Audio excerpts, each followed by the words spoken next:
Namaskara.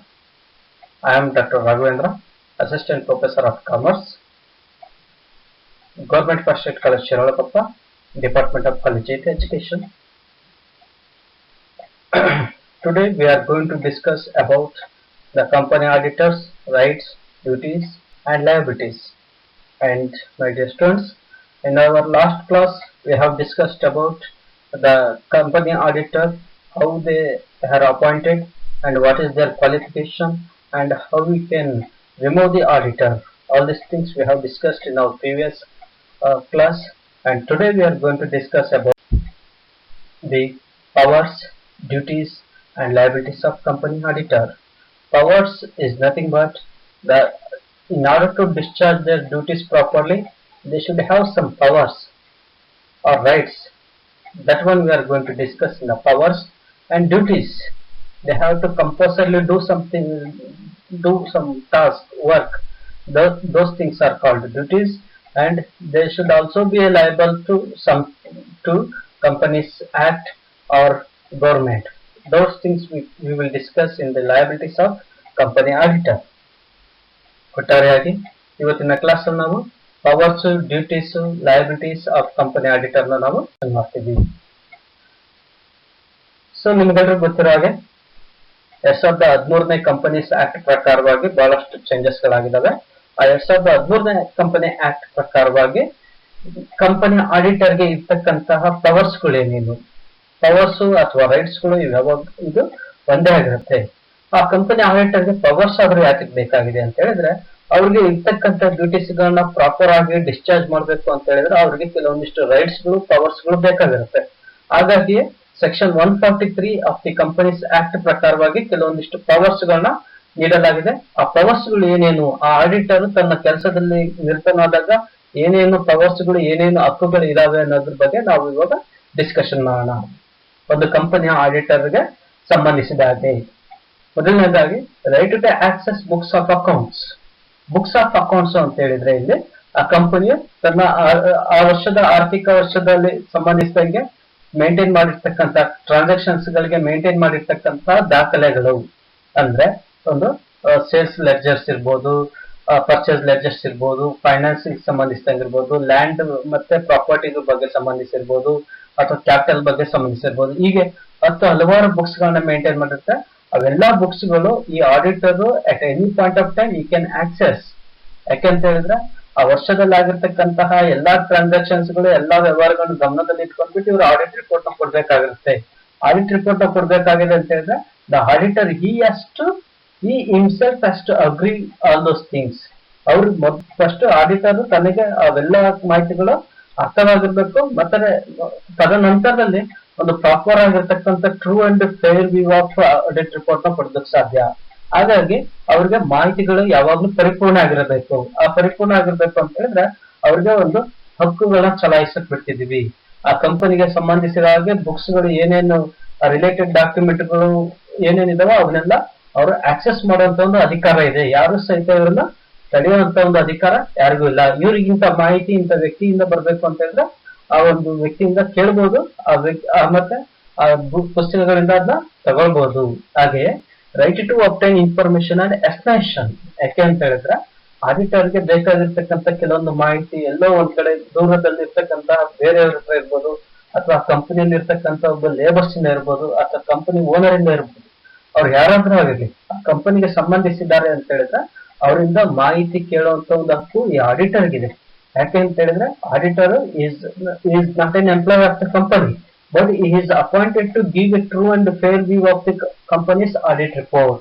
ಆ true and fair view of concept ನ ಕೊಡ್ಬೇಕು ಅಂದ್ರೆ, ಆಡಿಟ್ ರಿಪೋರ್ಟ್ ನ ಕೊಡ್ಬೇಕಂದ್ರೆ ಇವ್ರಿಗೆ ಕೊಟ್ಟಿರ್ತಕ್ಕಂಥ ಮಾಹಿತಿಗಳು ಟ್ರಾನ್ಸ್ಪರೆಂಟ್ ಆಗಿ ಮತ್ತೆ ಕಂಪ್ಲೀಟ್ ಆಗಿರ್ಬೇಕಾಗತ್ತೆ. ಹಾಗಾಗಿ ಇವರು ಆಡಿಟ್ ರಿಪೋರ್ಟ್, ಆ ಅಕೌಂಟ್ಸ್ ಗಳು, ಆ ಫೈನಾನ್ಷಿಯಲ್ ಸ್ಟೇಟ್ಮೆಂಟ್ಸ್ ಗೆ ಸಂಬಂಧಿಸಿದಂಗೆ ಯಾವುದೇ ರೀತಿಯಾದಂತ ಒಂದು ಮಾಹಿತಿ ಯಾರನ್ನ ಬೇಕಾದ್ರೆ ಕೇಳ್ಬೋದು, ಯಾವ ರೀತಿಯಾದಂತ ಎಕ್ಸ್ಪ್ಲನೇಷನ್ ಸಹಿತ ಅವರು ಪಡೆಯಬಹುದಾಗಿರುತ್ತೆ. ಹಾಗೆ right to receive notice and other communication relating to general meetings and to attend them. ನಮ್ಗೆಲ್ರಿಗೂ ಗೊತ್ತಿರೋ ಹಾಗೆ auditor is not an employee of the company, is appointed to give a true and fair view of the company's financial statement. ಹಂಗಿದ್ಮೇಲೆ ಆ ಕಂಪನಿಯಲ್ಲಿ ನಡೀತಕ್ಕಂತಹ ಹಲವಾರು ಮೀಟಿಂಗ್ಸ್ಗಳು, ಹಲವಾರು ಸಭೆಗಳ ಬಗ್ಗೆ ಇವ್ರಿಗೆ ಮಾಹಿತಿ ಇರ್ಲೇಬೇಕಾಗತ್ತೆ. ಕೆಲವೊಂದು ನಿರ್ಧಾರಗಳನ್ನ ಬಹಳಷ್ಟು ಒಳ್ಳೆ ನಿರ್ಧಾರ ಇರ್ಬೋದು, ಅಸಂಖ್ಯಾತ ನಿರ್ಧಾರಗಳು ಮೀಟಿಂಗ್ಸ್ ನಲ್ಲಿ ತಗೊಳತ್ತೆ. ಆ ಮೀಟಿಂಗ್ಸ್ ನಲ್ಲಿ ಆಡಿಟರ್ಗೂ ಸಹಿತ ಒಂದು ಹಕ್ಕಿದೆ. ಆ ಮೀಟಿಂಗ್ ಅಟೆಂಡ್ ಮಾಡ್ಬೋದು, ಮತ್ತೆ ಅಂತ ಮೀಟಿಂಗಿಗೆ ನೀವು ಸಹಿತ ಬರ್ಬೇಕಾಗತ್ತೆ ಅಂತ ಹೇಳಿ ಒಂದು ನೋಟಿಸ್ ನ ಇಶ್ಯೂ ಮಾಡುವಂತ ಒಂದು ಹಕ್ಕಿದೆ. ಆ ಮೀಟಿಂಗ್ ನಲ್ಲಿ ಇವರ ಒಂದು ಒಪಿನಿಯನ್ ಸಹಿತ ತಗೊಂಡ್ಬಿಟ್ಟು ಆ ಕಂಪನಿಯಲ್ಲಿ ಕೆಲವೊಂದಿಷ್ಟು ಬಹಳಷ್ಟು ಆ ನಿಲುವಳಿಗಳು, ಆಮೇಲೆ ಆ ಕಂಪನಿಯ ಕೆಲವೊಂದು ದೊಡ್ಡ ಮಟ್ಟದ ನಿರ್ಧಾರಗಳನ್ನು ಸಹಿತ ತಗೊಳ್ಬೇಕಾಗಿರುತ್ತೆ. ಹಾಗಾಗಿ ಕಂಪನಿ ಸಂಬಂಧಿಸಿದಂಗೆ ಏನೇ ಮೀಟಿಂಗ್ ಆಗಲಿ ಆ ಮೀಟಿಂಗ್ ಗಳ ಬಗ್ಗೆ ನೋಟಿಸ್ ಇವರಿಗೆ ಬರುತ್ತೆ. ಹಾಗೆ ಬರುವಂತ ಒಂದು ಹಕ್ಕು ಸಹಿತ ಇದೆ. ಹಾಗೆ ಆ ಮೀಟಿಂಗ್ ಗೆ ಅಟೆಂಡ್ ಮಾಡುವಂತ ಒಂದು ಹಕ್ಕು ಸಹಿತ ಇವರಿಗಿದೆ. ಹಾಗೆಯೇ ರೈಟ್ ಟು ವಿಸಿಟ್ ಬ್ರಾಂಚಸ್ ಅಂದ್ರೆ ಆ ಕಂಪನಿಯಲ್ಲಿ ಸಂಬಂಧಿಸಿದಂಗೆ ಏನೇನ್ ಬ್ರಾಂಚಸ್ ಗಳಿದಾವೋ ಅವೆಲ್ಲಾ ಬ್ರಾಂಚಸ್ ಗಳು ಆಡಿಟರ್ ವಿಸಿಟ್ ಮಾಡಬಹುದು. ಯಾಕೆಂತೇಳಿ ಫಾರ್ ಎಕ್ಸಾಂಪಲ್ ಅಸೆಟ್, ಕಂಪನಿಯ ಒಂದು ಅಸೆಟ್, ಕಂಪನಿ ಒಂದು ಲ್ಯಾಂಡ್ ಅಂಡ್ ಬಿಲ್ಡಿಂಗ್, ಕಂಪನಿಯ ಒಂದು ಪ್ರಾಪರ್ಟಿ ಎಲ್ಲೆಲ್ಲಿದೆ, ದೇಶದ ಹಲವಾರು ಕಡೆ ಆ ಕಂಪನಿ ಸಂಬಂಧಿಸಿದ ಬ್ರಾಂಚ್ ಆಫೀಸ್ ಗಳಿದಾವೆ.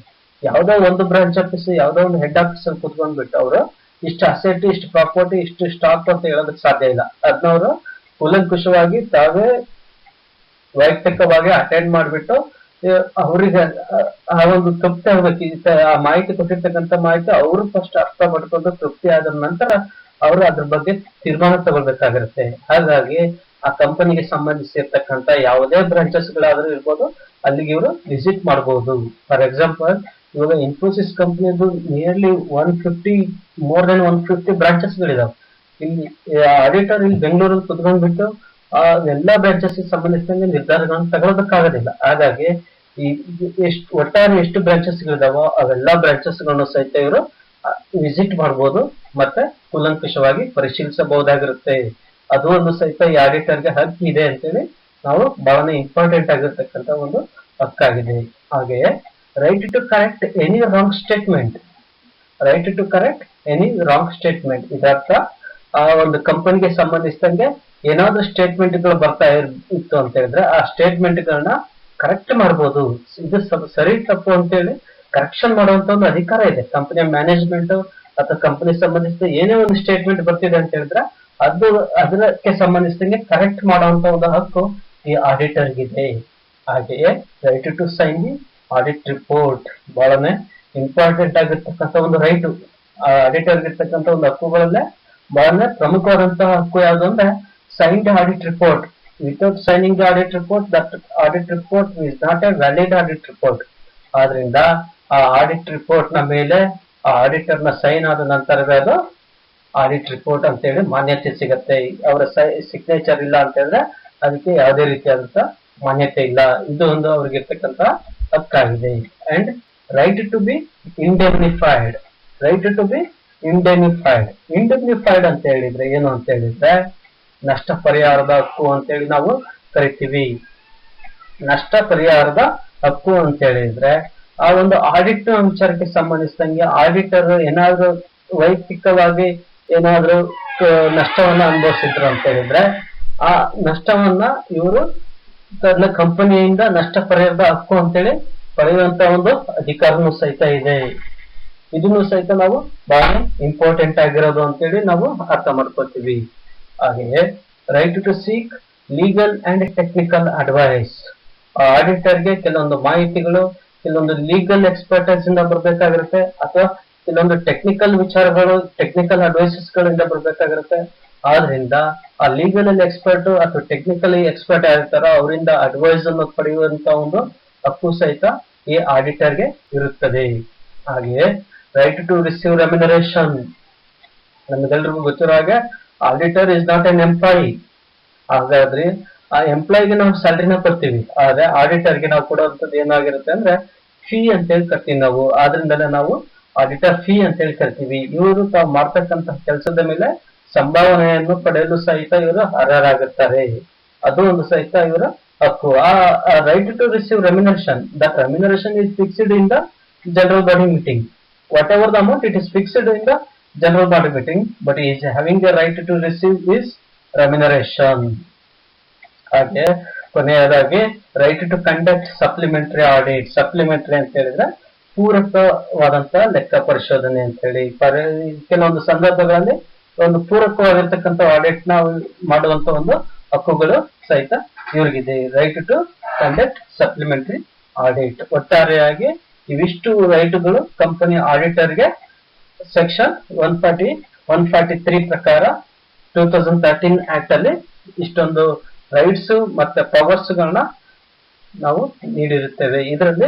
ಇದರ ಒಂದು ಮುಖ್ಯವಾದ ಅಂಶ ಏನು ಅಂತ ಹೇಳಿದ್ರೆ, ಆಡಿಟರ್ ಯಾವುದೇ ನಿರ್ಭೀತಿ ಇಲ್ಲದೆ ತನ್ನ ಕೆಲಸಗಳನ್ನ not to discharge duties without any kind of bias. ಇದರಿಂದ ಇವರಿಗೆ ಇರ್ತಕ್ಕಂಥ ಇವಿಷ್ಟು ರೈಟ್ಸ್ ಗಳನ್ನ ನಾವು ಅರ್ಥ ಮಾಡ್ಕೊಂಡಿದ್ವಿ. ರೈಟ್ಸ್ ಪವರ್ಸ್ ಆದ ನಂತರ ಇನ್ನೊಂದು ಬಹಳನೇ ಇಂಪಾರ್ಟೆಂಟ್ ಆಗಿರ್ತಕ್ಕಂಥ ಕಾನ್ಸೆಪ್ಟ್ ಏನು ಅಂತಂದ್ರೆ, ಡ್ಯೂಟೀಸ್ ಆಫ್ ಆಡಿಟರ್. ಡ್ಯೂಟೀಸ್ ಅಂತ ಹೇಳಿದ್ರೆ ಕರ್ತವ್ಯಗಳು. ಆ ಆಡಿಟರ್ ಆಡಿಟಿಂಗ್ ಸಂಬಂಧಿಸಿದಂಗೆ ಕೆಲವೊಂದಿಷ್ಟು ಕರ್ತವ್ಯಗಳನ್ನ ಪಾಲಿಸಬೇಕಾಗಿರುತ್ತೆ. ಆ ಕರ್ತವ್ಯಗಳು ಯಾವ್ಯಾವು ಅಂತೇಳಿ ಇವಾಗ ನಾವು ನೋಡ್ತಾ ಬರೋಣ. ಮೊದಲನೇದಾಗಿ ಮೇಕ್ ಎ ರಿಪೋರ್ಟ್. ಆಡಿಟರ್ ನ ಮೊದಲನೇ ಕರ್ತವ್ಯ ಬಹಳ ಪ್ರಮುಖವಾದಂತ ಕರ್ತವ್ಯ ಯಾವುದು ಅಂತ ಹೇಳಿದ್ರೆ ಮೇಕ್ ಎ ರಿಪೋರ್ಟ್.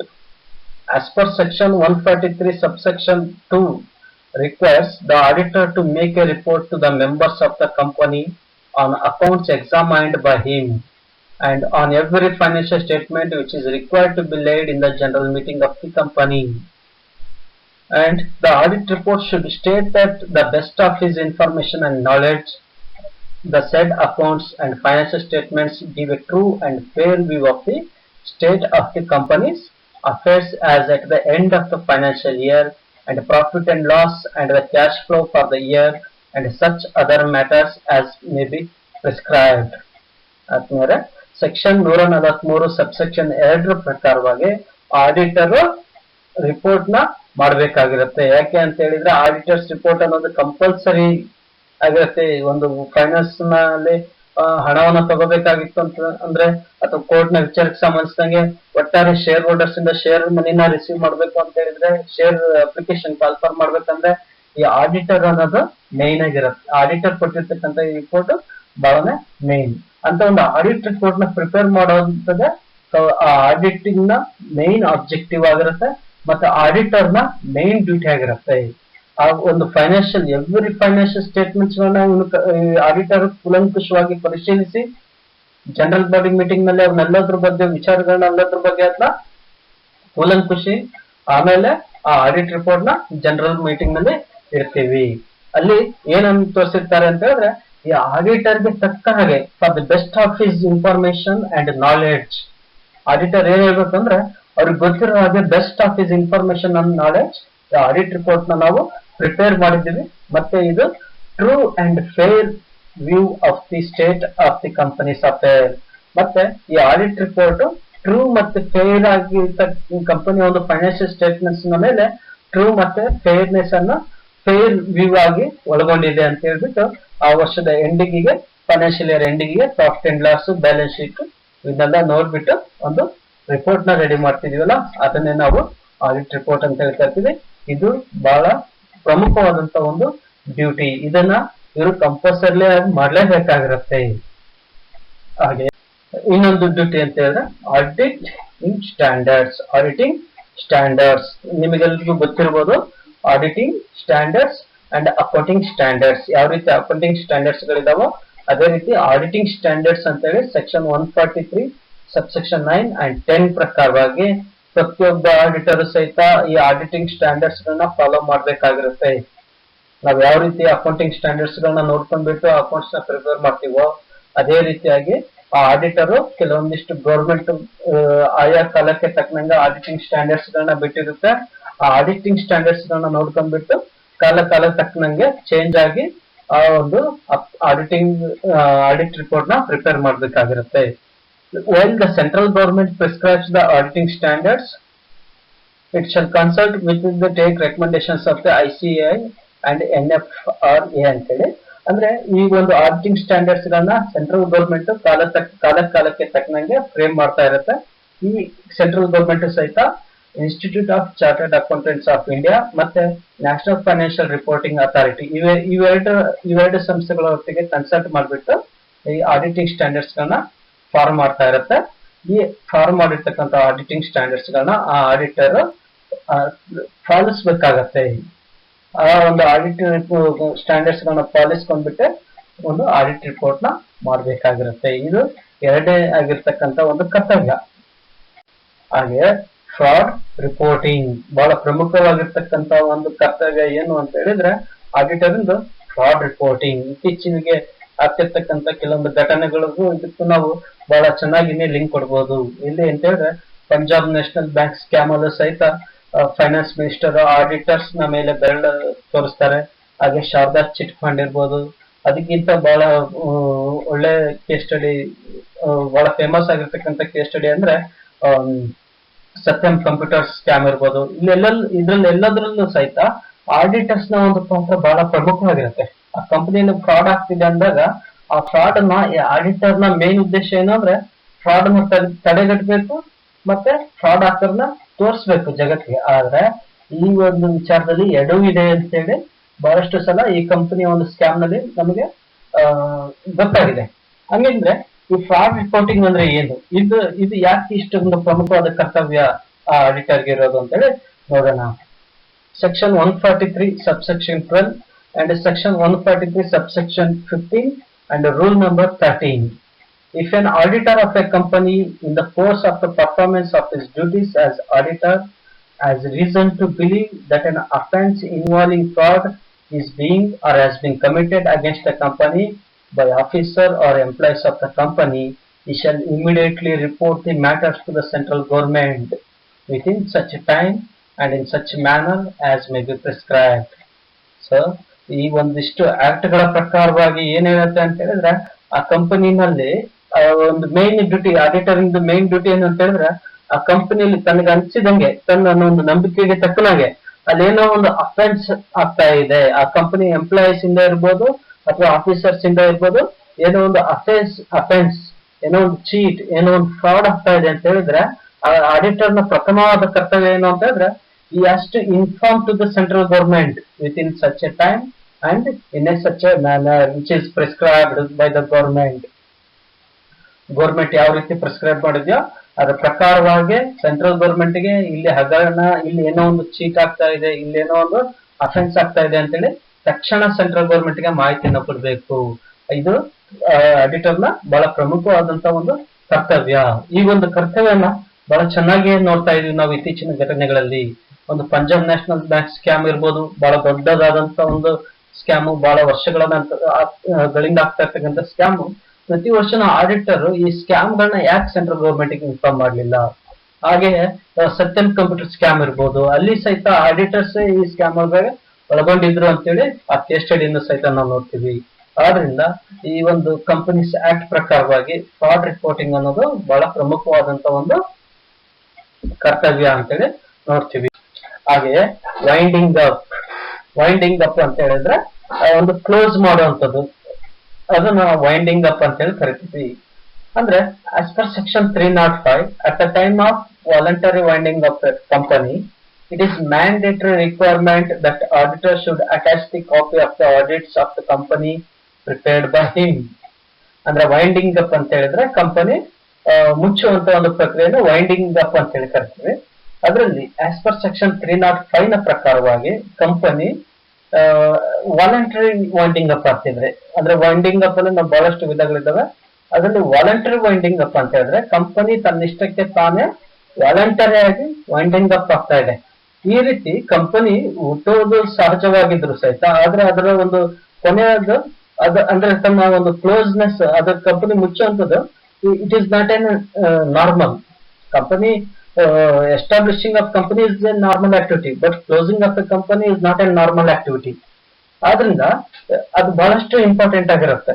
ಆದ್ರಿಂದಲೇ ಇಲ್ಲಿ ಆ ಕಂಪನಿ ವಾಲಂಟರಿ ವೈಂಡಿಂಗ್ ಅಪ್ ಆಗ್ತಿದೆ ಅಂತ ಹೇಳಿದ್ರೆ ಅಲ್ಲಿ ಆ ಆಡಿಟರ್ ನ ಪಾತ್ರ ಬಹಳ ಪ್ರಮುಖವಾಗಿರುತ್ತೆ. ಯಾಕೆ ಪ್ರಮುಖವಾಗಿರುತ್ತೆ ಅಂತ ಹೇಳಿದ್ರೆ it is a mandatory requirement that auditor should attach the copy of the audits of the company prepared by him. ಅಂದ್ರೆ ಆಡಿಟರ್ ಪ್ರಿಪೇರ್ ಮಾಡಿರ್ತಕ್ಕಂಥ ಒಂದು ಫಾರ್ಮ್ಯಾಟ್ ನ ಮುಖಾಂತರವಾಗಿ ಕೆಲವೊಂದು ರಿಕ್ವೈರ್ಮೆಂಟ್ ಗಳನ್ನ ಫುಲ್ಫಿಲ್ ಮಾಡ್ಬಿಟ್ಟು ಅದನ್ನ ಅಟ್ಯಾಚ್ ಮಾಡೋದ್ರ ಮುಖಾಂತರನೇ ಆ ಕಂಪನಿಯ ವಾಲಂಟರಿ ವೈಂಡಿಂಗ್ ಅಪ್ ಆಗೋದಕ್ಕೆ ಆಗುತ್ತೆ. ಇಲ್ಲ ಅಂತ ಹೇಳಿದ್ರೆ ಅದು ವಾಲಂಟರಿ ವೈಂಡಿಂಗ್ ಅಪ್ ಆಗೋದಕ್ಕೆ ಸಾಧ್ಯವಿಲ್ಲ. ಹಾಗಾಗಿನೇ ಇವು ವೈಂಡಿಂಗ್ ಅಪ್ ಗೆ ಬಹಳ ಪ್ರಮುಖವಾಗಿರ್ತಕ್ಕಂತಹ ಒಂದು ಕರ್ತವ್ಯ ಏನು ಅಂದ್ರೆ ಆಡಿಟರ್ದು should attach the copy of the audits of the company. Winding up ಹಾಕುವಾಗ ಆ ಕಾಪೀಸ್ ಗಳನ್ನೆಲ್ಲ ಅಟ್ಯಾಚ್ಮೆಂಟ್ ಮಾಡಿದ್ರೆ ಅಪ್ಲಿಕೇಶನ್ ಹಾಕ್ಬೇಕಾಗಿರುತ್ತೆ. ಅಕಸ್ಮಾತ್ ಆಡಿಟರ್ ಇದ್ಯಾವ್ದನ್ನ ಅಟ್ಯಾಚ್ ಮಾಡಿಲ್ಲ ಅಂತ ಹೇಳಿದ್ರೆ ಅದು ಸಹಜವಾಗಿ ಕೊನೆ ಆಗೋದಕ್ಕೆ ಅಂದ್ರೆ ವಾಲಂಟರಿ ಆಗಿ ವೈಂಡಿಂಗ್ ಅಪ್ ಮಾಡೋದಕ್ಕೆ ಸಾಧ್ಯ ಇಲ್ಲ. ಇದು ಒಂದು ಸಹಿತ ಬಹಳ ಪ್ರಮುಖವಾದಂತ ಒಂದು ಕರ್ತವ್ಯ ಅಂತೇಳಿ ನಾವಿಲ್ಲಿ ತಿಳ್ಕೋಬಹುದು.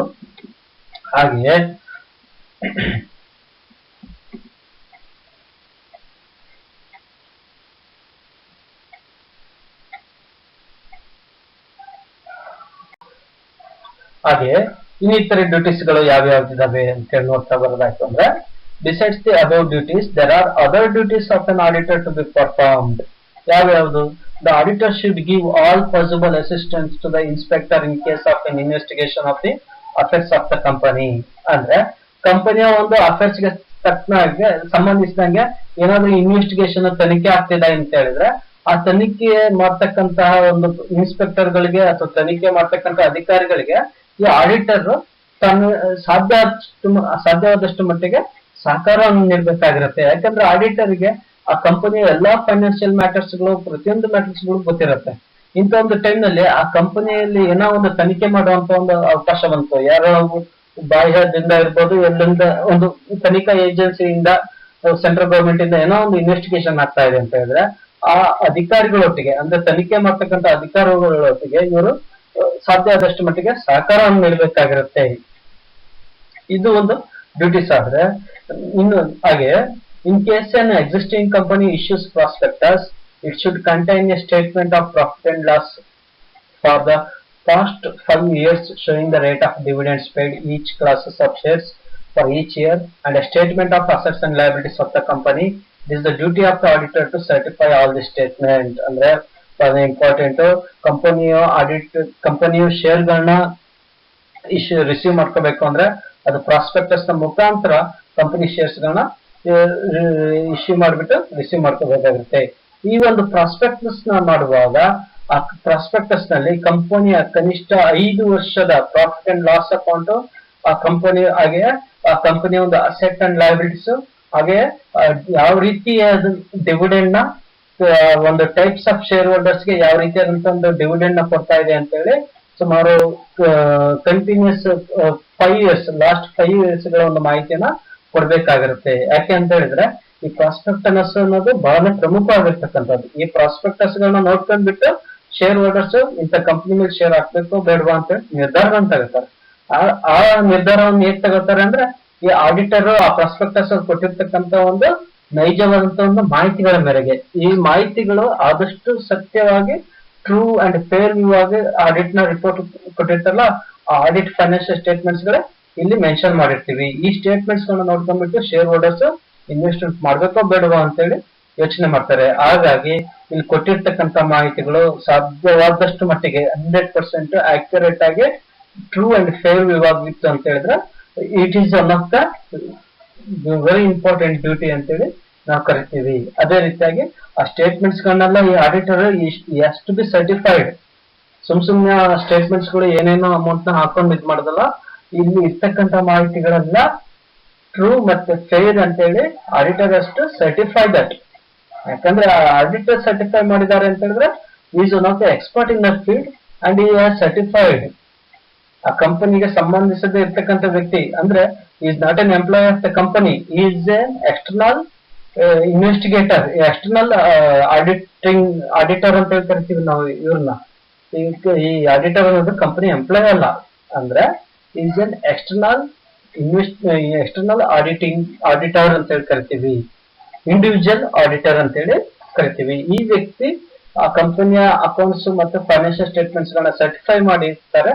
ಅದರಿಂದ ಇದು ನೈಜವಾಗಿದೆ ಅಂತ ಅನ್ಕೊಂಡ್ಬಿಟ್ಟು ಶೇರ್ ಹೋಲ್ಡರ್ಸ್ ಇದ್ರ ಮೇಲೆ ಈ ಕಂಪನಿ ಮೇಲೆ ಇನ್ವೆಸ್ಟ್ಮೆಂಟ್ ಮಾಡ್ಬೇಕೋ ಬೇಡವಾ ಅಂತ ಹೇಳಿ ಡಿಸಿಷನ್ ತಗೊಳ್ಬೇಕಾಗತ್ತೆ. ಹಾಗಾಗಿ ಆ ಶೇರ್ ಹೋಲ್ಡರ್ಸ್ ಗೆ ತಮಗೆ ಬೇಕಾಗಿರ್ತಕ್ಕಂಥ ರಿಲಯಬಲ್ ಮಾಹಿತಿ ಇಲ್ಲಿಂದ ಸಿಗತ್ತೆ ಅಂದ್ರೆ ಈ ಫೈನಾನ್ಷಿಯಲ್ ಸ್ಟೇಟ್ಮೆಂಟ್ಸ್. ಈ ಫೈನಾನ್ಷಿಯಲ್ ಸ್ಟೇಟ್ಮೆಂಟ್ ಗಳು ಆಡಿಟರ್ ಪ್ರಿಪೇರ್ ಮಾಡಿಬಿಟ್ಟು ಸರ್ಟಿಫೈ ಮಾಡಿರ್ತಾರೆ. ಹಾಗಾಗಿ ಈ ಮಾಹಿತಿಗಳು ತುಂಬಾ ನೈಜವಾಗಿರ್ಬೇಕಾಗಿರುತ್ತೆ. ಇದಿಷ್ಟು ಆಡಿಟರ್ ಪಾಲಿಸಲೇಬೇಕಾಗಿರ್ತಕ್ಕಂತಹ ಅತ್ಯಂತ ಬಹಳ ಪ್ರಮುಖವಾಗಿರ್ತಕ್ಕಂತಹ ಕರ್ತವ್ಯಗಳು ಅಂತೇಳಿ ನಾವಿಲ್ಲಿ ಅರ್ಥ ಮಾಡ್ಕೊಂಡಿವಿ. ಹಾಗೆಯೇ ನಾವು ಆಡಿಟರ್ ಕಂಪನಿ ಆಡಿಟರ್ ನ ಒಂದು ರೈಟ್ಸ್ ಪವರ್ಸ್ ಗಳನ್ನ ಡಿಸ್ಕಸ್ ಮಾಡ್ತೀವಿ. ಹಾಗೆ ಆ ಕಂಪನಿ ಆಡಿಟರ್ಗೆ ಸಂಬಂಧಿಸಿದಂಗೆ ಕೆಲವೊಂದಿಷ್ಟು ಡ್ಯೂಟೀಸ್ ಗಳು ಬಹಳ ಇಂಪಾರ್ಟೆಂಟ್ ಆಗಿರ್ತಕ್ಕಂಥ ಡ್ಯೂಟೀಸ್ ಗಳನ್ನ ನಾವು ಡಿಸ್ಕಷನ್ ಮಾಡ್ತೀವಿ. ಸೊ ಈಗ ನಾವು ಕೊನೆಯದಾಗಿ ನಾವು ಡಿಸ್ಕಷನ್ ಮಾಡ್ತಾ ಇದೀವಿ ಲಯಬಿಲಿಟೀಸ್ ಆಫ್ ಆಡಿಟರ್. ಅಂದ್ರೆ ಆಡಿಟರ್ಗೆ ಇಷ್ಟಕ್ಕೊಂದು ಡ್ಯೂಟೀಸ್ ಗಳಿದಾವೆ, ಇಷ್ಟಕ್ಕೊಂದು ಕರ್ತವ್ಯಗಳಿದಾವೆ, ಇಷ್ಟಕ್ಕೊಂದು ಹಕ್ಕುಗಳಿದಾವೆ. ಹಾಗೆ is also liable to, auditor is also liable to be. ಹಾಗಾಗಿ ಇವರು ಏನೇನೆಲ್ಲ ಲಯಬಿಲಿಟೀಸ್ ಗಳಿದಾವೆ ಅಂತೇಳಿ ನಾವು ಇವಾಗ ಡಿಸ್ಕಷನ್ ಮಾಡ್ತಾ ಬರೋಣ. ಮೊದಲನೇದಾಗಿ civil liability of an auditor for is negligence. ಬಹಳ ಇಂಪಾರ್ಟೆಂಟ್ ಆಗಿರ್ತಕ್ಕಂಥ ಲಯಬಿಲಿಟಿ ಸಿವಿಲ್ ಲಯಬಿಲಿಟಿ ಅಂತ ಹೇಳಿ ಕರಿತೀವಿ. Civil liability of an auditor for negligence ಅಂದ್ರೆ ನೆಗ್ಲಿಜೆನ್ಸ್ ಅಂತ ಹೇಳಿದ್ರೆ the liability of an auditor to pay damages are known as civil liability. Civil liability ಅಂದ್ರೆ ಇಲ್ಲಿ auditor has to pay for damages. It is called as a civil liability. The liability of an auditor to pay damages. Damage ಈ auditor negligence ಇಂದ ಏನಾದ್ರೂ ಒಂದು damages ಅಂದ್ರೆ financially ಏನಾದ್ರೂ ಆಗಿತ್ತು ಅಂತ ಹೇಳಿದ್ರೆ ಆ ಕಂಪನಿಗೆ ಅದಕ್ಕೆ ತಕ್ಕನ ಹಾಗೆ he has to be liable for that damage. ಅದನ್ನೇ ನಾವಿಲ್ಲಿ ಸಿವಿಲ್ ಲಯಬಿಲಿಟಿ ಅಂತ ಹೇಳಿ ಕರಿತೀವಿ. Auditor must exercise reasonable degree of skill and care in the performance of his duties. If not, the auditor will have to face consequences. ಅಂದ್ರೆ auditor ತನ್ನ ಒಂದು ಹುದ್ದೆಗೆ ತನ್ನ ಒಂದು ವಿದ್ಯಾರ್ಥಿಗೆ ತಕ್ಕದಾದಂತ ಒಂದು ಸ್ಕಿಲ್ ಮತ್ತೆ ಪರ್ಫಾರ್ಮೆನ್ಸ್ ನ ಮಾಡ್ಬೇಕಾಗುತ್ತೆ. ಒಂದು ಕೆಲಸದಲ್ಲಿ ಡ್ಯೂಟಿಲಿ ಇದಾವೆ ಅಂತ ಹೇಳಿದೆ, ಆ ಡ್ಯೂಟೀಸ್ ಗಳನ್ನ ಪ್ರಾಪರ್ ಆಗಿ ಮಾಡಲಿಲ್ಲ, ಒಂದ್ ಸ್ವಲ್ಪ ನೆಗ್ಲಿಜೆನ್ಸ್ ನ ತೋರಿಸಿದ್ರು ಅಂತ ಹೇಳಿದ್ರೆ ಅದಕ್ಕೆ ಆ ನೆಗ್ಲಿಜೆನ್ಸ್ ಇಂದ ಆಗಿರ್ತಕ್ಕಂಥ ಕಾನ್ಸಿಕ್ವೆನ್ಸ್ ಗಳಿಗೆ ಆಡಿಟರೇ ಜವಾಬ್ದಾರಿ ಆಗಿರ್ತಾರೆ. ನಾವಿಲ್ಲಿ ಅರ್ಥ ಮಾಡ್ಕೋಬೇಕಾಗಿರೋದು ಆಡಿಟರ್ಗೆ ಬರೀ ಹಕ್ಕುಗಳು ಕರ್ತವ್ಯಗಳು ಅಷ್ಟೇ ಇಲ್ಲ, ಅವರ ಒಂದು ನೆಗ್ಲಿಜೆನ್ಸ್ ಗೆ ಪಾರ್ಟ್ ಆಫ್ ಡ್ಯೂಟಿ ಇದ್ದಾಗ ಕೆಲವೊಂದು ನೆಗ್ಲಿಜೆನ್ಸ್ ಗಳಿಗೆ ಅವರು ಆ ನೆಗ್ಲಿಜೆನ್ಸ್ ನ ಒಂದು ಡ್ಯಾಮೇಜ್ ಗೆ ಲಯಬಲ್ ಸಹ ಆಗಿರ್ಬೇಕಾಗಿರುತ್ತೆ. ಹಂಗಂದ್ರೆ ಯಾವ್ಯಾವ್ದು ಈ liable for his duty if it is proved a negligence in the performance of his duty. ಆ ಡ್ಯೂಟಿ ಕೆಲಸ ಕರ್ತವ್ಯದಲ್ಲಿ ಇದ್ದಾಗ ನೆಗ್ಲಿಜೆನ್ಸ್ ಮಾಡಿದ್ದಾರೆ ಅಂತೇಳಿ ಪ್ರೂವ್ ಆದಾಗ, a loss or damage as a result of his negligence, ಏನಾದ್ರೂ ನಷ್ಟ ಅಥವಾ ಏನಾದ್ರೂ ಒಂದು ಡ್ಯಾಮೇಜ್ ಆಗಿದೆ, ಈ ಆಡಿಟರ್ ನ ಒಂದು ನೆಗ್ಲಿಜೆನ್ಸ್ ಏನೋ ನಷ್ಟ ಅಥವಾ ಡ್ಯಾಮೇಜ್ ಆಗಿದೆ ಅಂತ ಪ್ರೂವ್ ಆದಾಗ, the loss was suffered by his client, ಆ ಒಂದು ಆಡಿಟರ್ ನ ಕ್ಲೈಂಟ್ ಏನಾದ್ರೂ ಒಂದು ಲಾಸ್ ಆಗಿದೆ ಈ ಆಡಿಟರ್ ಇಂದ ಈ ಆಡಿಟರ್ ಮಾಡ್ತಕ್ಕಂಥ ಡ್ಯೂಟಿಯಿಂದ ಅಂತೇಳಿ ಪ್ರೂವ್ ಆಯ್ತು ಅಂತ ಹೇಳಿದ್ರೆ he has to face the consequences and is held liable for his negligence. ಇದಾಗ್ಯೂ ಸಹ however the court has the power to grant relief wholly or partially to an auditor. ಇದರ ಹೊರತಾಗಿಯೂ ಸಹಿತ ಆ ಕೋರ್ಟ್ ಏನಿದೆ ಆ ಕೋರ್ಟ್ ಸ್ವಲ್ಪ ಮಟ್ಟಿಗೆ ರಿಲೀಫ್ ಅನ್ನು ಕೊಡುವಂತ ಒಂದು ಅಧಿಕಾರ ಯಾರಿಗಿದೆ ಅಂತ ಕೋರ್ಟ್ಗಿದೆ. ಅದು ಭಾಗಶಃನಾದ್ರೂ ಇರ್ಬೋದು ಅಥವಾ ಕಂಪ್ಲೀಟ್ ಆಗಿ ಇರ್ಬೋದು. ಅಂದ್ರೆ ಆ ನೆಗ್ಲಿಜೆನ್ಸ್ ಇಂದ ಏನು ಲಯಬಲ್ ಆಗಿದೆಯೋ ಆ ಲಯಬಲ್ ಅಲ್ಲಿ ಏನಾದ್ರೂ ಕೊಂಚ ಮಟ್ಟಿಗೆ ಆ ಕೋರ್ಟಿಗೆ ಏನಾದ್ರು ಅನಿಸ್ತು ಅಂತ ಹೇಳಿದ್ರೆ ಇವ್ರಿಗೆ ಒಂದ್ ಸ್ವಲ್ಪ ರಿಲೀಫ್ ಕೊಡ್ಬೇಕು ಅಂತ ಹೇಳಿದ್ರೆ ಅದು ಸಹಿತ ಚಾನ್ಸಸ್ ಗಳು ನಾವಿಲ್ಲಿ ನೋಡಬಹುದು. ಹಾಗೆಯೇ liability of the auditor for miss statements in the prospectus. ನಾ ಆಲ್ರೆಡಿ ಡಿಸ್ಕಷನ್ ಮಾಡಿದೀನಿ. ಪ್ರಾಸ್ಪೆಕ್ಟಸ್ ಅನ್ನೋದು ಬಹಳ ಪ್ರಮುಖವಾಗಿರ್ತಕ್ಕಂಥ ಒಂದು ಆಸ್ಪೆಕ್ಟ್ ಕಂಪನಿಗಳಿಗೆ. ಯಾಕೆ ಅಂತ ಹೇಳಿದ್ರೆ ಆ ಪ್ರಾಸ್ಪೆಕ್ಟಸ್ ಅಂದ್ರೆ ಮುಖಗನ್ನಡಿ ಇದ್ದಂಗೆ, ಆ ಮುಖ ಫೇಸ್ ಅಂತ ಹೇಳಿ ನಾವು ಕರಿತೀವಿ. ಆ ಫೇಸ್ ನ ಇಟ್ಕೊಂಡ್ಬಿಟ್ಟು ಆ ಕಂಪನಿ ಶೇರ್ ನ ಇಶ್ಯೂ ಮಾಡಿ ಶೇರ್ ನ ರಿಸೀವ್ ಮಾಡ್ಕೋಬೇಕು ಅಂತ ಹೇಳಿದ್ರೆ ಶೇರ್ ನ ಇಶ್ಯೂ ಮಾಡ್ಬೇಕು ಅಂತ ಹೇಳಿದ್ರೆ ಅಲ್ಲಿ ಮೇನ್ ಆಗಿ ಪ್ರಾಸ್ಪೆಕ್ಟಸ್ ಒಂದು ಮಾಹಿತಿ ಪುಸ್ತಕ. ಶೇರ್ ಹೋಲ್ಡರ್ಸ್ ಆ ಕಂಪನಿ ಮೇಲೆ ಇನ್ವೆಸ್ಟ್ಮೆಂಟ್ ಮಾಡ್ಬೇಕೋ ಬೇಡವೋ ಅಂತ ಹೇಳಿ ತನಗೆ ಬೇಕಾಗಿರ್ತಕ್ಕಂಥ ಮಾಹಿತಿನೆಲ್ಲ ಎಲ್ಲಿ ಸಿಗತ್ತೆ ಅಂತ ಹೇಳಿದ್ರೆ ಈ ಪ್ರಾಸ್ಪೆಕ್ಟಸ್ ಅಲ್ಲಿ ಸಿಗತ್ತೆ. ಅಕಸ್ಮಾತ್ ಈ ಪ್ರಾಸ್ಪೆಕ್ಟ್ ಅಲ್ಲಿ ಇರ್ತಕ್ಕಂಥ ಮಾಹಿತಿಗಳ ತಪ್ಪಾಗಿದ್ರೆ ಆ ಶೇರ್ ಹೋಲ್ಡರ್ಸ್ಗೆ ಆಗ್ತಕ್ಕಂಥ ನಷ್ಟ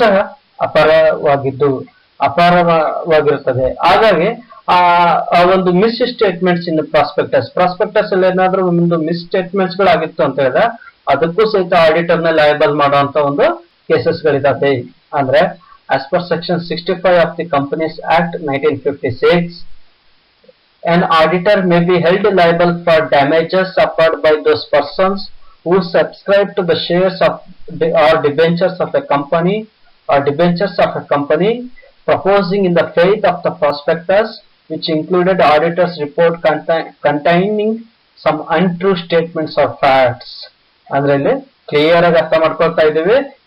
ಯಾವ್ದಾದ್ರು ವ್ಯಕ್ತಿ ಇರ್ಬೋದು, ಆ ಒಂದು ಕಂಪನಿಯ ಆಡಿಟ್ ರಿಪೋರ್ಟ್ ನ ನೋಡ್ಕೊಂಡ್ಬಿಟ್ಟು, ಆ ಕಂಪನಿಯ ಒಂದು ಫೈನಾನ್ಷಿಯಲ್ ಸ್ಟೇಟ್ಮೆಂಟ್ಸ್ ಗಳನ್ನ ನಂಬ್ಕೊಂಡ್ಬಿಟ್ಟು, ಆ ಕಂಪನಿಯ ಆಡಿಟರ್ ನ ಒಂದು ನಂಬ್ಕೊಂಡ್ಬಿಟ್ಟು, ಶೇರ್ಸ್ ಗಳನ್ನ ತಗೊಂಡ್ಬಿಟ್ಟು, ಶೇರ್ಸ್ ಅಥವಾ ಡಿಬೆಂಚರ್ ನ ತಗೊಂಡ್ಬಿಟ್ಟು, ಅದರಿಂದ ಲಾಸ್ ಆಗಿ ಆ ಒಂದು ಡ್ಯಾಮೇಜಸ್ ಗಳಾಗಿ ಶೇರ್ ನ ತಗೊಂಡ್ ಲಾಸ್ ಆಗಿಲ್ಲ, ಆ ಕೊಟ್ಟಿರ್ತಕ್ಕಂಥ ತಪ್ಪು ಮಾಹಿತಿಗಳನ್ನ ತಗೊಂಡ್ಬಿಟ್ಟು, ಆ ತಪ್ಪು ಮಾಹಿತಿಗಳನ್ನ ನಂಬ್ಕೊಂಡ್ಬಿಟ್ಟು ಶೇರ್ ಅಪ್ಲಿಕೇಶನ್ ನ ಹಾಕ್ಬಿಟ್ಟು ಶೇರ್ ಹೋಲ್ಡರ್ಸ್ ಆಗಿ ಏನಾದ್ರೂ ಡ್ಯಾಮೇಜಸ್ ಗಳಾಗಿತ್ತು ಅಂತ ಹೇಳಿದ್ರೆ ಅವಾಗ ಈ ಆಡಿಟರ್ ಗೆ ಸೀರಿಯಸ್ ಆಗಿ ಕನ್ಸಿಕ್ವೆನ್ಸಸ್ ಆಗಿರ್ತಾನೆ. ಯಾಕೆ ಅಂತ ಹೇಳಿದ್ರೆ ಆ ಆಡಿಟರ್ ನ ಮೇನ್ ಡ್ಯೂಟಿ ಏನು ಅಂತ ಹೇಳಿದ್ರೆ ಟ್ರೂ ಅಂಡ್ ಫೇರ್ ಸ್ಟೇಟ್ಮೆಂಟ್ ಕೊಡ್ಬೇಕಾಗಿರುತ್ತೆ. ಆ ಟ್ರೂ ಅಂಡ್ ಫೇರ್ ಸ್ಟೇಟ್ಮೆಂಟ್ ಕೊಡಿದ್ರೆ ಆ ಕಂಪನಿಯ ಓನರ್ ಒಟ್ಟಿಗೆ ಇನ್ವಾಲ್ವ್ಮೆಂಟ್ ಆಗ್ಬಿಟ್ಟು ಶೇರ್ ಹೋಲ್ಡರ್ಸ್ ನ ಯಾವ್ದಾದ್ರು ಒಂದು ಅನ್ಯ ಮಾರ್ಗದಲ್ಲಿ ಶೇರ್ ಹೋಲ್ಡರ್ಸ್ ನ ಅಟ್ರಾಕ್ಟ್ ಮಾಡ್ಬೇಕು ಅಂತ ಹೇಳಿ ಒಂದು ರಾಂಗ್ ಸ್ಟೇಟ್ಮೆಂಟ್ ಗಳು ಮಿಸ್ ಸ್ಟೇಟ್ಮೆಂಟ್ ಗಳು ಕೊಟ್ಟು ಶೇರ್ ಹೋಲ್ಡರ್ಸ್ ನ ಆಕರ್ಷಣೆ ಮಾಡಿದ್ರು, ಅದು ಹೌದು ಅಂತ ಕಂಡು ಬಂತು ಅಂತ ಹೇಳಿದ್ರೆ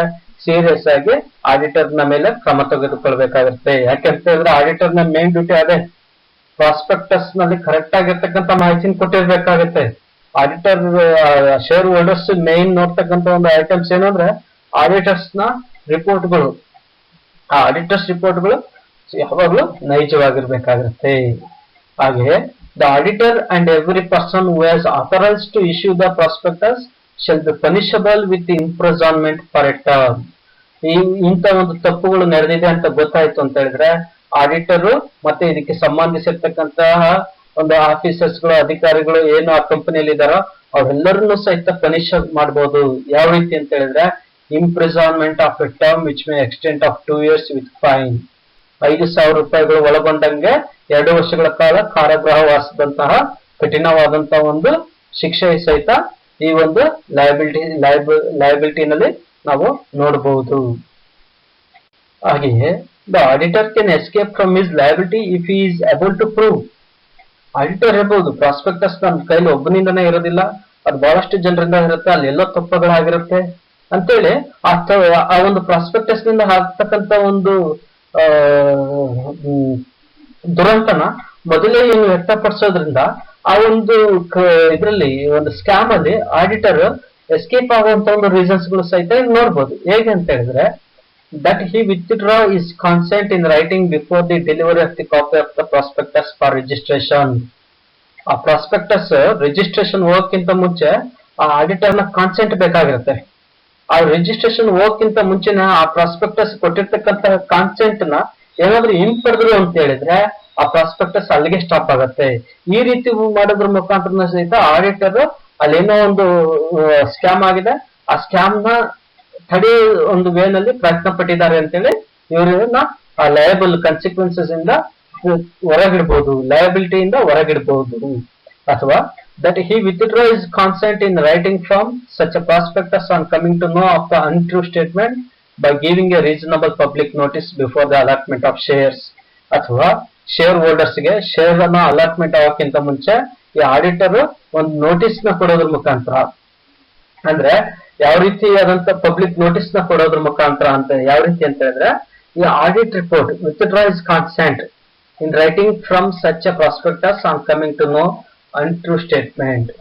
ಈ ಆಡಿಟ್ ರಿಪೋರ್ಟ್ ನಲ್ಲಿ ಇರ್ತಕ್ಕಂಥ ಮಾಹಿತಿಗಳು ಅನ್ಟ್ರೂ ಸ್ಟೇಟ್ಮೆಂಟ್ ಗಳಾಗಿದ್ದಾವೆ ಅಂತೇಳಿ, ಇದಕ್ಕೆ ನನ್ನ ಸಪೋರ್ಟ್ ಇಲ್ಲ ಅಂತೇಳಿ ಆ ಕೊಟ್ಟಿರ್ತಕ್ಕಂಥ ಒಂದು ಒಪ್ಪಿಗೆ ಪತ್ರನ ವಿತ್ಡ್ರಾ ಮಾಡ್ಕೊಳ್ಳೋದ್ರ ಮುಖಾಂತರ ಶೇರ್ ಅಲಾಟ್ಮೆಂಟ್ ಆಗಕ್ಕಿಂತ ಮುಂಚೆನೆ ಆಡಿಟರ್ ಇವೆರಡು ಮಾರ್ಗದಲ್ಲಿ ಏನಾದ್ರು ಪ್ರಯತ್ನ ಮಾಡಿದ್ರು ಅಂತ ಹೇಳಿದ್ರೆ ಆ ಆಡಿಟರ್ಗೆ ಆಗ್ತಕ್ಕಂತ ಒಂದು ಶಿಕ್ಷೆಯನ್ನ ತಪ್ಪಿಸ್ಕೊಳ್ಬಹುದು ಅಂತೇಳಿ ನಾವು ನೋಡ್ತೀವಿ.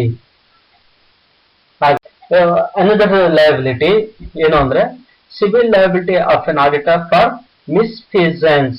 ಮಿಸ್ಫೀಸೆನ್ಸ್ ಅಂದ್ರೆ ಅಕಸ್ಮಾತ್ ಏನಾದ್ರು ದುರುಪಯೋಗ ಮಾಡ್ಕೊಂಡ್ರು, ತನ್ನ ಕರ್ತವ್ಯವನ್ನು ದುರುಪಯೋಗ ಪಡಿಸ್ಕೊಂಡ್ರು ಅಂತ ಹೇಳಿದ್ರೆ ಅವ್ರಿಗೆ ಸಿವಿಲ್ ಲಯಬಿಲಿಟಿ ಸಹಿತ ಆಗತ್ತೆ. ಏನು ಹಂಗಂದ್ರೆ ಅಂತ ಹೇಳಿದ್ರೆ a trust or duty imposed by law for negligence in the performance of his duty which results in some loss or damages to the company as per section 543 of the Companies Act, the liquidator can bring the suit in the name of the company against the auditor.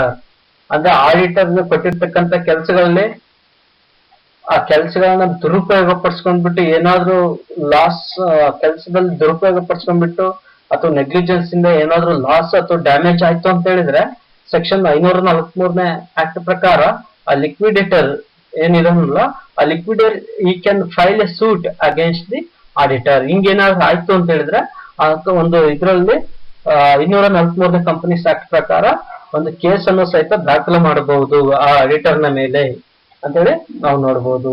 ಇದಿಷ್ಟು ಹಾಗೆ section 633 grants relief to directors.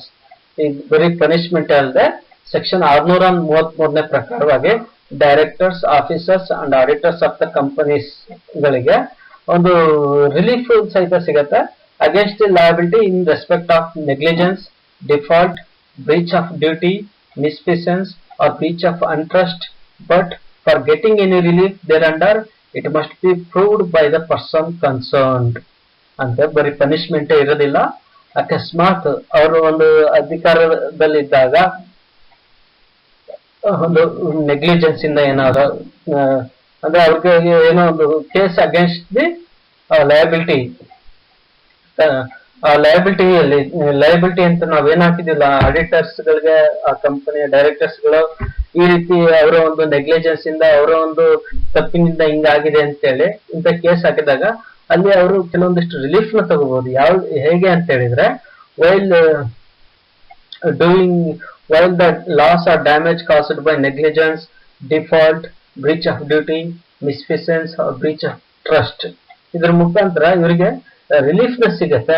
ಆ relief ನ ತಗೋಬೇಕು ಅಂತ ಹೇಳಿದ್ರೆ ಅವರು prove ಮಾಡ್ಬೇಕಾಗಿರುತ್ತೆ. ಏನ್ನ prove ಮಾಡ್ಬೇಕು ಅಂದ್ರೆ that he has acted honestly and that he has acted reasonably.